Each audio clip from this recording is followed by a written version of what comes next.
ABL talk के मोअज़्ज़ज़ नाज़रीन को अस्सलामु अलैकुम। नाज़रीन ग्रामी, खाना काबा मुसलमानान आलम के लिए एक मुक़द्दस तरीन मकाम और मुसलमानों की पहली इबादत गाह है। पूरी दुनिया के मुसलमान इसे अपना किबला तसव्वुर करते हुए इसकी तरफ मुँह करके नमाज की अदायगी करते हैं और लाखों की तादाद में लोग हज व उम्रा की अदायगी के लिए यहाँ हाजिर होते हैं और इसका तवाफ़ भी करते हैं। अल्लाह ताला का यह बाबरकत और मुबारक घर सिर्फ़ एक मकाम इबादत ही नहीं है बल्कि बहुत से अजायबात का मज़हर भी है। हमारी आज की इस वीडियो का मकसद आपको खाना काबा के मुतल्लिक कुछ ऐसे इंटरेस्टिंग हक़ाइक़ को बताना है जिन्हें जानने के बाद आपके अंदर खाना काबा के लिए इज़्ज़त, अक़ीदत व एहतराम और मोहब्बत में और भी इजाफ़ा हो जाएगा। नाज़रीन ग्रामी, बयान किया जाता है कि खाना काबा की तामीर का काम 10 दफ़ा हुआ। तारीख़ में देखा जाए तो सबसे पहले बैतुल मामूर की ठीक सीध में ज़मीन पर फ़रिश्तों ने खाना काबा को बनाया। बैतुल मामूर फ़रिश्तों का काबा है जो आसमानों पर मौजूद है। फ़रिश्ते इसका तवाफ़ करते हैं। इसके बाद हज़रत आदम अलैहिस्सलाम ने खाना काबा को तामीर किया। इनके बाद इनके तीसरे बेटे जिनका नाम हज़रत शीश अलैहिस्सलाम है, उन्होंने इसकी इमारत को तामीर किया। लेकिन इसके काफ़ी अरसा बाद तूफ़ान नूह में खाना काबा की इमारत गायब हो गई, जिसे इसके काफ़ी अरसा तक तामीर न किया गया।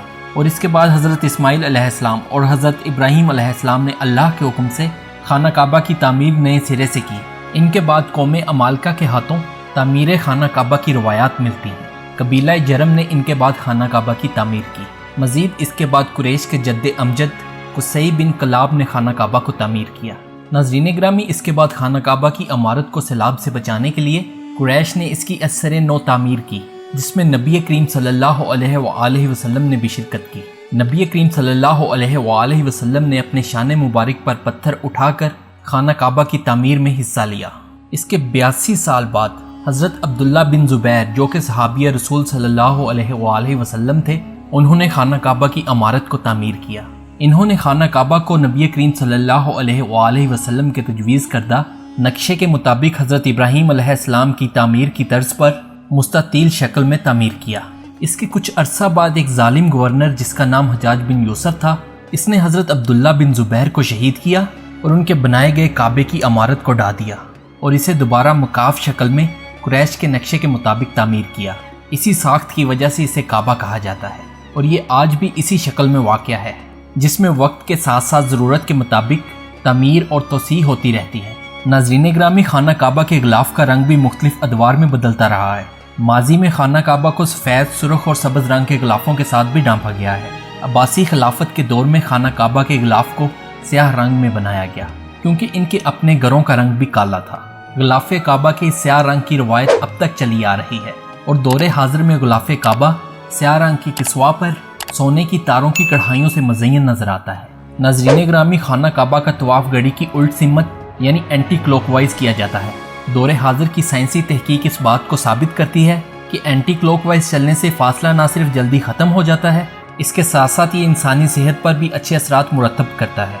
नाज़रीन ग्रामी, क्या आप जानते हैं कि तवाफ़े काबा माजी में पानी में तैर कर भी किया जाता था। खाना काबा की इमारत चूँकि नशेबी हिस्से में वाक़या है, इसलिए माजी में जब यहाँ बारिशें होती थीं तो काबा की इमारत भी इस सैलाबी पानी से मुतासिर हो जाती थी और उस वक्त में पानी की निकासी और सैलाब की रोकथाम का कोई प्रॉपर बंदोबस्त नहीं था। यही वजह थी कि खाना काबा कई फुट पानी में डूबा रहता था। बावजूद इसके खाना काबा का तवाफ़ नहीं रुकता था और मुसलमान तैर कर काबा का तवाफ़ करते थे। दोस्तों, इसमें कोई शक नहीं कि खाना काबा कुदरत का एक इंतहाई शानदार नमूना है।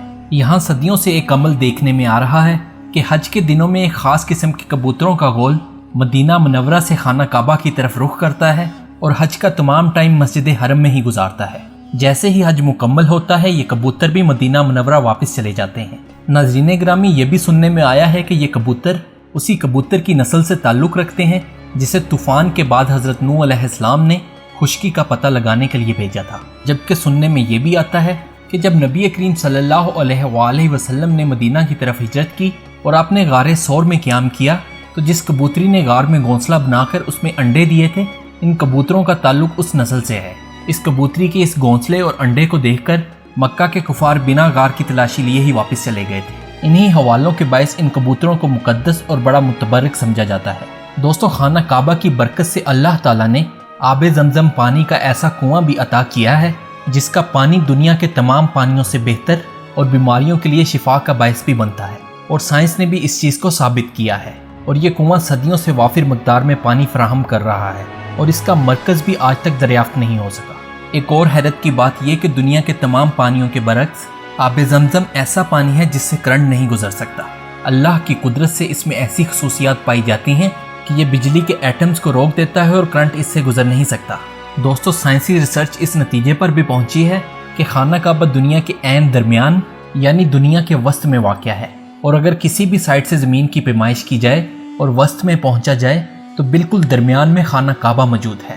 ایک اور چیز جو آپ کو بتاتے چلیں کہ خانہ کعبہ کے اوپر سے کوئی بھی پرندہ یا جہاز پرواز نہیں کر سکتا۔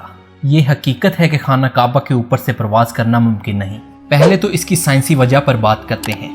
دور حاضر کی جدید سائنسی ریسرچ کے مطابق خانہ کعبہ زمین کے عین وسط میں واقع ہے۔ ناظرین گرامی، زمین ایک بہت بڑا مقناطیس ہے، اس لیے اس کی درمیانی جگہ یعنی خانہ کعبہ کشش ثقل کا مرکز ہے۔ یہی وجہ ہے کہ یہاں شدید مقناطیسی اثر پایا جاتا ہے۔ یہی وجہ ہے کہ اگر کوئی پرندہ یا پرواز خانہ کعبہ کے اوپر سے گزرنے کی کوشش بھی کرے گی تو یہ میگنیٹک فیلڈ اس کا رستہ بدل دے گی۔ یہی وجہ ہے کہ خانہ کعبہ کے اوپر سے کسی بھی پرندے یا جہاز کی پرواز ممکن نہیں۔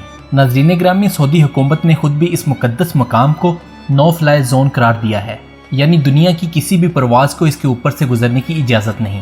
اس کی ایک وجہ تو یہ ہے کہ اللہ تبارک و تعالیٰ نے مکہ اور مدینہ میں مشرکین اور کفار کے داخلے پر پابندی لگائی ہوئی ہے، اس لیے پروازوں کو یہاں داخلے سے منع کیا گیا ہے، کیونکہ ان پروازوں میں بہت سے غیر مسلم بھی سفر کر رہے ہوتے ہیں۔ اس کے علاوہ مکہ اور مدینہ میں بہت سے تیل صاف کرنے کی ریفائنریز بھی موجود ہیں، لہٰذا ان ریفائنریز کی موجودگی کی وجہ سے یہاں سے جہازوں کو گزرنے کی اجازت نہیں۔